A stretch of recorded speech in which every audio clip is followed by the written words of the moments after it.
नमस्कार, आप सभी का स्वागत करता हूं अपने YouTube चैनल सुरेंद्र सिंह बोरा में।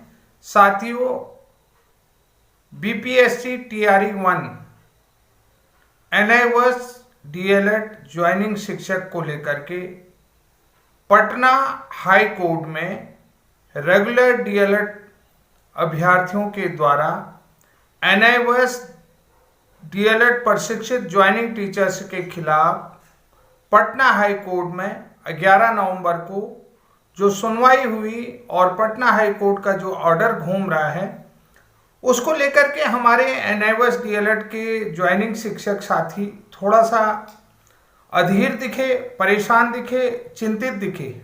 तो मैं सबसे पहले उन साथियों से निवेदन करना चाहता हूं। साथियों, 19 नवंबर को माननीय सर्वोच्च न्यायालय में NIOS DLED के रिव्यू पिटीशन याचिका पर सुनवाई होने वाली है और यहां पर आज आप लोगों ने देखा होगा कि 14 नवंबर को उत्तर प्रदेश से जो MA थी Adarsh Kumar versus the state of Uttarakhand का, वो भी आज उसमें भी सुनवाई हुई माननीय सर्वोच्च न्यायालय में और उसको भी टैग कर दिया गया है Vishwanath versus the state of Uttar Pradesh के रिव्यू पिटीशन याचिका में।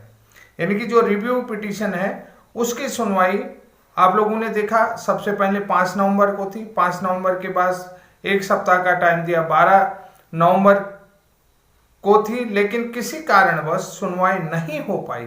तो मैं उन शिक्षक साथियों से जिनके अगेंस्ट आज यानी कि सोशल मीडिया में पटना हाईकोर्ट का नोटिस वायरल हो रहा है या घूम रहा है, तो वो साथी चिंतित ना हो, क्योंकि सबसे बड़ी चीज है कि रिव्यू को लेकर के माननीय जस्टिस गवई ने पहले ही कह दिया था कि जो 28 नवंबर 2023 का फैसला था वो इन सर्विस टीचर्स के लिए था ही नहीं। वो उन टीचरों के लिए था जो इन सर्विस नहीं रहते हुए जिन्होंने फर्जी तरीके से NIOS से DLED कर लिया, यानी कि वो किसी विद्यालय में कार्यरत थे ही नहीं, तो उन लोगों के लिए थे। और सरकार ने भी इस बात को एक्सेप्ट किया है कि हमने जो है कि NIOS DLED in service teachers के लिए करवाया है और जो मिनिमम क्वालिफिकेशन, जिन अभ्यर्थियों के पास मिनिमम क्वालिफिकेशन कंप्लीट नहीं है उन अभ्यर्थियों को मिनिमम क्वालिफिकेशन कंप्लीट करवाने के लिए हमने करा रखा है। ये मिनिमम क्वालिफिकेशन है,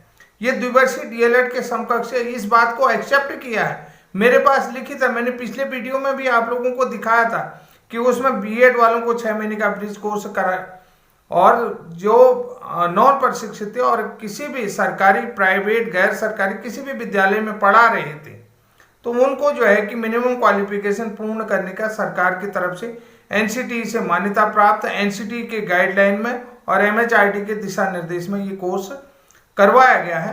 तो साथियों, आप लोग सबसे पहले जो है कि आप लोगों को अधीर होने की जरूरत नहीं है।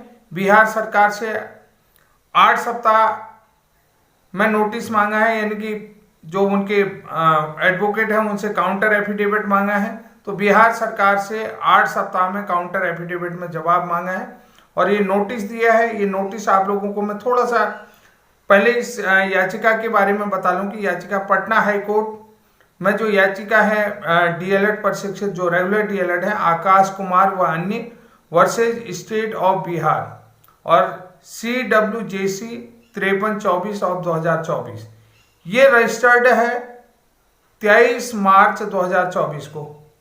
साथ ही इसमें टोटल जो याचिकाकर्ताओं की लिस्ट है 143 याचिकाकर्ता है 143 अभ्यर्थियों का 143 जो है कि अभ्यर्थियों की ये लिस्ट है। तो इन्होंने जो है कि जो रेगुलर DLED वाले हैं इन्होंने NIOS DLED नियुक्त शिक्षकों के अगेंस्ट लगाया है। ये इनका कहना है कि इनको बाहर निकालो और पुनः जो है कि मेरिट जारी करो और हमें नियुक्त करो। तो साथियों, थोड़ा सा आप लोगों को मैं बता देता हूं इसमें रिस्पोंडेंट पार्टियां कौन कौन सी हैं। तो आपको सबसे पहले जो है कि इसमें तमाम कार्यालयों से जो कार्यालय के प्रभारी हैं उनको लेकर के 15 लोगों को रिस्पोंडेंट बनाया है। 15 लोगों को, जैसे बिहार राज्य सरकार को इन्होंने रिस्पोंडेंट बनाया है और प्रारंभिक शिक्षा निदेशक बिहार को भी इन्होंने रिस्पोंडेंट बनाया है। उसके बाद बीपीएससी को बनाया है, बीपीएससी के चेयरमैन को बनाया है, सचिव को बनाया, सचिव बीपीएससी को बनाया है। इसके साथ साथ अन्य जो पदाधिकारी ऑफिसर्स हैं जैसे डीईओ हैं और अलग अलग जो जिले के डीईओ हैं, इन सबको 15 लोगों को इन्होंने रिस्पोंडेंट पार्टी बना लिया है। तो साथियों, सबसे पहली बात आप लोगों को बता देता हूं कि जो रेगुलर डीएलएड साथियों ने जो केस किया है वो एनआईवस डीएलएड ज्वाइनिंग शिक्षक जो टीआरई 1 में ज्वाइनिंग शिक्षक है उनके अगेंस्ट ये केस किया हुआ है। आज मेरी जो है कि ज्वाइनिंग शिक्षक जो हैं सोनू कुमार जी, उनसे बात हुई थी। सोनू कुमार जी ने कहा था कि जो रोहतास जिले से हैं, उनका नंबर भी मैंने लिख लिया है। तो उनसे बात हुई तो उन्होंने कहा कि मैं अभी आप लोगों को थोड़ा थोड़ा उन्होंने बताया था और सारी बातें उन्होंने बताई, लेकिन उन्होंने कहा कि जो डिटेल बात है अभी मैं स्कूल से आ रहा हूं तो गाड़ी चला रहा हूं, तो आप मुझसे शाम पे बात कर लें। लेकिन सबसे बड़ी चीज उन्होंने भी रिक्वेस्ट की है कि कोई भी साथी 19 तारीख से पहले किसी भी प्रकार की याचिका को लेकर के कोई कदम ना उठाएं। सबसे बड़ी रिक्वेस्ट उन्होंने हाथ जोड़ करके कहा कि मैं सुरेंद्र सिंह बोरा जी को जानता हूं, उनके वीडियोज को भी देखता हूं। सर, अगर आप वीडियो बनाएंगे तो आपसे रिक्वेस्ट करता हूं कि कोई भी साथी जो है कि 19 तारीख की सुनवाई से पहले, क्योंकि माननीय सर्वोच्च न्यायालय में जो सुनवाई चल रही है 19 तारीख को, उससे पहले किसी भी प्रकार का पटना हाईकोर्ट में कोई केस ना लगाएं या सुप्रीम कोर्ट में कोई केस ना लगाएं, क्योंकि यहाँ पर सबसे बड़ी चीज है कि सरकार ने, माननीय पटना हाईकोर्ट ने सरकार को 8 सप्ताह का टाइम दिया है। 8 सप्ताह का टाइम जो है कि बहुत होता है, लगभग 2.5 महीने होते हैं। और इन्होंने जो है कि जो 8 सप्ताह का टाइम दिया है, इसमें यह पूछा गया है कोर्ट की तरफ से, ये बहाली आपने किस आधार पर किया है और कैसे कर दी है।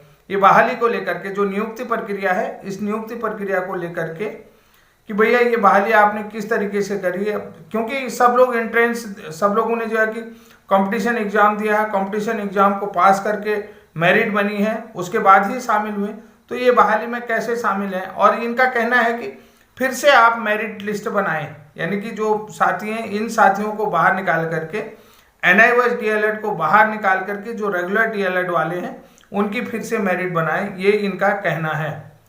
तो साथियों, अब ये जो सबसे बड़ी महत्वपूर्ण सूचना ये है कि जो पटना हाईकोर्ट का 11 नवंबर 2024 की सुनवाई थी, उसको लेकर देखिए सबसे बड़ी चीज आपको मैंने पहले भी बता दिया है, प्रतिवादी संख्या 6 से, यानी कि 6 के बाद जो है 6 से 15 तक, उससे पहले सारे जो है कि 5 नंबर तक डिपार्टमेंट है, मैंने आप लोगों को बता दिया। 5 नंबर तक कौन कौन से डिपार्टमेंट है, देखिए सबसे पहली चीज है कि स्टेट ऑफ बिहार है, एलिमेंट्री डायरेक्टर एलिमेंट्री एजुकेशन है, बीपीएससी है और चेयरमैन बीपीएससी है, सेक्रेटरी बीपीएससी है। ये 5 लोग तो यहाँ पर है। उसके बाद 6 से 15 तक नोटिस जारी करे हैं कि प्रत्येक जो भी पदाधिकारी है, जो भी ऑफिसर्स हैं, उनके नाम आप लोगों ने देख लिए होंगे, सारे नाम हैं। 6 से 15 तक सभी अधिकारियों के नाम हैं। तो उनसे क्या कहा गया, उन लोगों को कोर्ट ने कहा कि उन लोगों को विभाग जो है नोटिस जारी करे कि यानी कि उन जितने भी जो एनआईवस चयनित शिक्षकों के अगेंस्ट जो भी हैं, इन सभी अधिकारियों को नोटिस जारी करें और जिसके लिए आवश्यक दस्तावेज, जिसके लिए जो भी आवश्यक दस्तावेज हो, ए एंड डी के साथ पंजीकृत डाक के साथ साथ सामान्य तरीके से 8 सप्ताह के भीतर दाखिल किया जाए। चाहे आप पंजीकृत डाक एडी के साथ, पंजीकृत डाक के साथ साथ सामान्य तरीके से 8 सप्ताह के भीतर ये कोर्ट में दाखिल किया जाए। ऐसा न करने पर याचिका को बेंच के आगे के संदर्भ में बिना दिए खारिज किया जाएगा, यानी कि संदर्भ दिए बिना खारिज कर दिया जाएगा कि आगे इस बेंच से याचिका को बेंच को आगे संदर्भ दिए बिना खारिज कर देंगे, यानी कि बिना किसी संदर्भ, बिना किसी टिप्पणी के जो है इस याचिका को आगे बेंच के द्वारा खारिज कर दिया जाएगा। ये कहने का मतलब है। अगर आप लोग ऐसा नहीं करते हैं, जो शिक्षकों का यानी कि सर्विस रिकॉर्ड है, ये सारी चीजें उन्होंने ऑर्डर में कह दिया है। तो अब यहाँ पर क्या कहना चाह रहे हैं, मैं आप लोगों को एक छोटी सी बात ये भी बता देता हूँ कि उन्होंने जो है कि शिक्षकों का सेवा रिपोर्ट वगैरह वगैरह सारी चीज़ें मांगी हैं।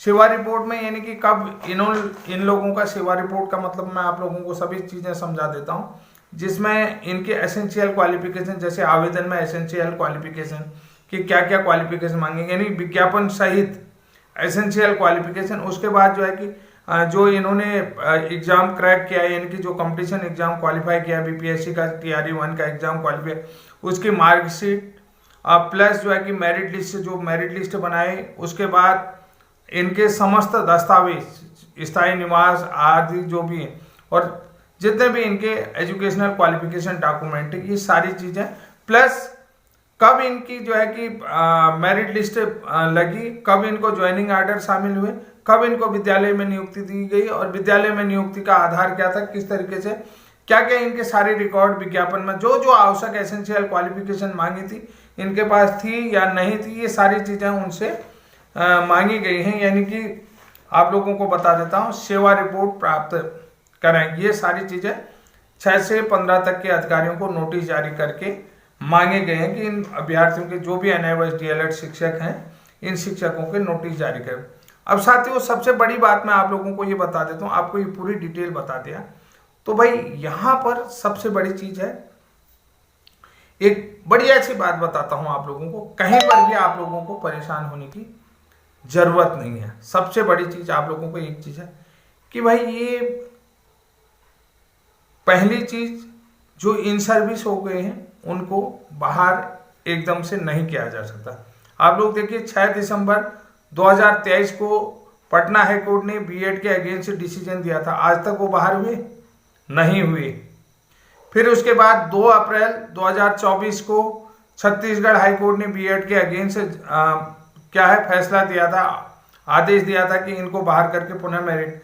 क्या छत्तीसगढ़ वाले अभ्यर्थी बाहर हुए? नहीं हुए।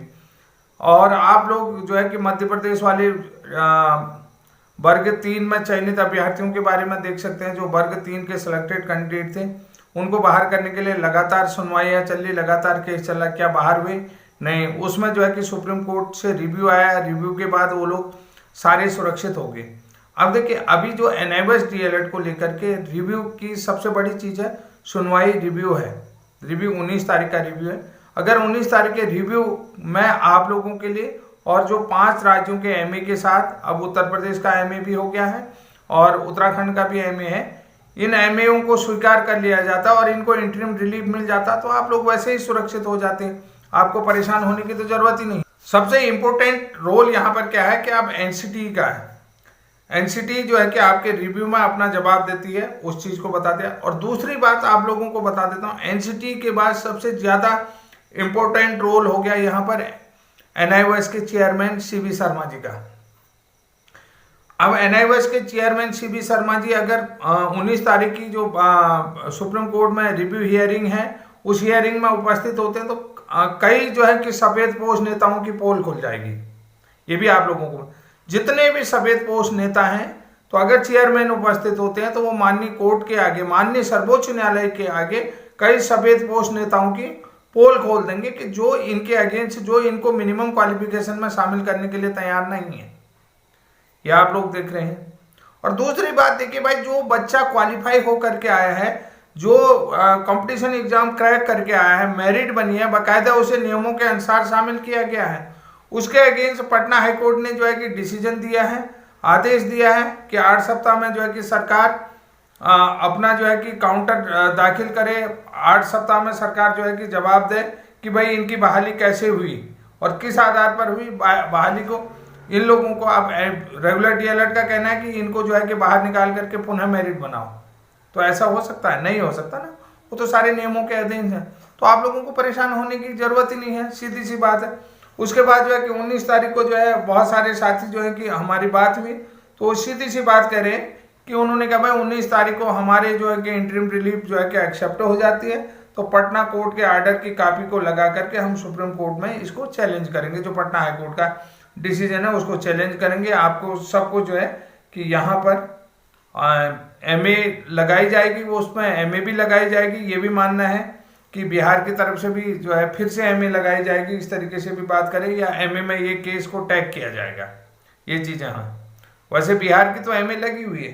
तो इस यानी कि इसको सुप्रीम कोर्ट में चैलेंज करते हैं, जो पटना हाई कोर्ट का 11 नवंबर का डिसीजन है, सुप्रीम कोर्ट में चैलेंज करेंगे। 19 तारीख के एमए में आपको अगर रिलैक्सेशन मिलता है, इंटरिम रिलीफ मिलता है, तो पटना हाई कोर्ट के ऑर्डर को, उसकी कॉपी को अपनी याचिका में लगा करके इसको एमए से टैग करा करके माननीय सर्वोच्च न्यायालय में टैग करेंगे। तो साथियों, पुनः मैं आप लोगों से रिक्वेस्ट करता हूं, जितने भी हमारे NIOS DLED के बिहार के ज्वाइनिंग शिक्षक हैं, जिनको लेकर के पटना हाई कोर्ट ने, बिल्कुल भाई साहब मैं गारंटी ले रहा हूँ, आप कहीं बाहर नहीं होंगे। मैंने छत्तीसगढ़ में भी गारंटी लिया। जिन लोगों ने भी मुझे देखा होगा कि मैंने बार बार कहा है कि बहुत सारे लोग मेरे रेगुलर DLED वाले भी मेरे अगेंस्ट जाते हैं कि, लेकिन वो ये कई लोग तो मुझसे कहते क्या आप सुप्रीम कोर्ट के जज हो क्या? बहुत सारे अगर मैं कहता हूं कि मनोज सिंह ऑफिशियल वाले मुझे सुनते होंगे तो उनको एक एक चीज पता होगा। मैंने गारंटी लिया था कि छत्तीसगढ़ के ज्वाइनिंग टीचर बाहर नहीं हो सकते, तो नहीं हुए। और मैंने पटना का हाई कोर्ट का जो डिसीजन था 6 दिसंबर का, जिसमें बीएड ज्वाइनिंग टीचर को बाहर करने, मैंने कहा वो भी नहीं हो सकते, ये गारंटी ली थी मैंने। आज तक हुए नहीं हुए ना। बहुत सारे लोग कह रहे थे कि बीएड बाहर हो गया, BSTC वर्सेस बीएड वाला जो सुप्रीम कोर्ट में केस था, भाई वो मिनिमम क्वालिफिकेशन में नहीं था, वो शामिल नहीं हुआ। लेकिन मैंने गारंटी लिया, आज भी मैं अपनी जगह पर सही हूं या नहीं हूं ये आप लोग जानते हैं। बहुत सारे लोग कह रहे थे, बहुत सारे, लेकिन मैंने कहा है ना, ज्वाइनिंग टीचर जिसको नौकरी मिल गई। तो अब आपने छत्तीसगढ़ के जो है कि कोर्ट में देख लिया होगा, तो आपने देखा नहीं कि माननीय जस्टिस ने खुद जो है कि बीएड को प्रोटेक्ट किया कि नहीं किया। उन्होंने DLED वालों से जो है कि विकास कौशिक और ओम प्रकाश साहू से पूछा कि अगर जो है कि आपको नौकरी से निकाल दिया जाए तो आपको कैसा लगेगा? या 2897 लोगों को नौकरी में निकालने से कोई फायदा होगा आपको? उन्होंने कहा नहीं होगा, बस जाहिर सी बात है। लेकिन उन्होंने कहा कि जो है कोर्ट ने आदेश दिया है कि उनमें कि इनको बाहर करके पुनः मेरिट बनाए, लेकिन कोर्ट सुने तो सही। स्टेट के एडवोकेट ने कह दिया कि हमने इतने कितने कंटेम्प्ट झेल लिए, कितने कंटेम्प्ट लगे हम पर, कितनी अवमाननाएं याचिकाएं हुई, ये सारी चीजें कह दी उनने। तो आप लोगों को कहाँ परेशान है? मैंने भाई साहब एक एक चीज की गारंटी मैं कह रहा हूँ कि जो टीचर ज्वाइनिंग हो गया उसको इतनी आसानी से नहीं निकाल सकते हो आप, निकाल ही नहीं पाओगे। मैंने छत्तीसगढ़ पे कहा था, नहीं कहा था? आज तक निकाले नहीं निकाले ना। शुरू से लेकर के लास्ट तक मेरे वीडियो को देखना। अगर मेरे NIOS DLED साथी मुझे अगर व्यक्तिगत तौर पर जानते हैं, जो साथी मुझे जानते हैं, उन साथियों को पता होगा कि वास्तव में जो भी बात कही है कि इसने गारंटी के साथ कही और बिल्कुल सही कही, आज तक सच हुई है। बाकी आगे उनको बचाना सरकार का काम है, सरकार के पास असीम शक्तियां हैं, सब कुछ बताना, सब कुछ उनको बताना, बचाना, ये सब सरकार का काम है। ये कानून जो है कि अपनी जगह पर है, लेकिन जो विधि सम्मत तरीके से विधान से जिनका चयन हुआ है, तो उनको इतने आसानी से नहीं। आगे रूल बदल जाए वो अलग बात है, आगे एजुकेशनल क्वालिफिकेशन भी बदल सकते हैं। आप सभी लोगों को पता है किसी स्टेट में तो प्राइमरी टीचर के लिए 10+2 के बाद DLED है, 10+2 प्लस DLED। और हमारे यहाँ उत्तराखंड में जो है कि उन्होंने कहा 10+2 प्लस ग्रेजुएशन प्लस DLED है। आप देखिए ना, हर स्टेट के अपने कंक्रीट लिस्ट में आता है, समवर्ती सूची में। राज्य का भी अपना कोई प्रावधान हो सकता है, ये अलग चीज है, लेकिन आपको हटा नहीं सकता है, ये गारंटी है।